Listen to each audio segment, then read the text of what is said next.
So I don't have a favorite book, but I do, recently a book that I've read that I really, really like is, and it's very relevant to what I do today, is a book called Anti-Fragile.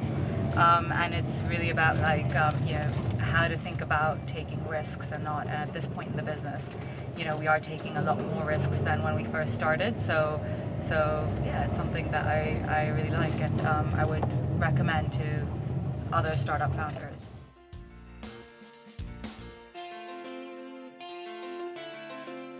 I would say that, make sure that you have a really good foundation before you start approaching the really large chains, because what you will encounter is you'll have to have production ready. You'll have to have a sound marketing plan, because getting in is almost the easier part. It's then really just servicing those accounts that takes a lot of time and effort and investment.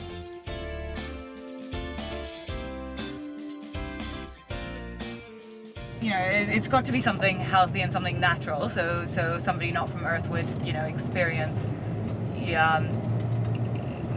what like natural food would taste like.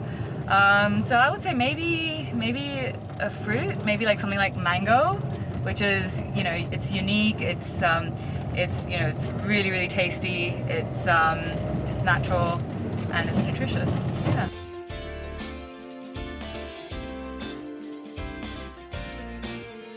To break in anywhere, not just in our natural food sort of sector, you need to have a really, really good product and a really, really good brand. You need to be unique in some way.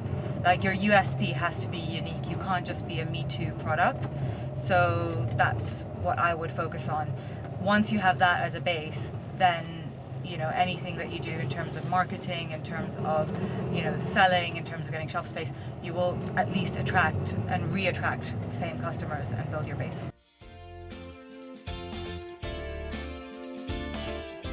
So I worked for a while in a copper refinery in the DRC. So it was a project. It was a lot to do with my engineering background, and I think it was the weirdest but also the most exciting job I've ever had, just because it was very hands-on. It was really like helping out with production, fixing machines. It was sourcing raw materials, and it was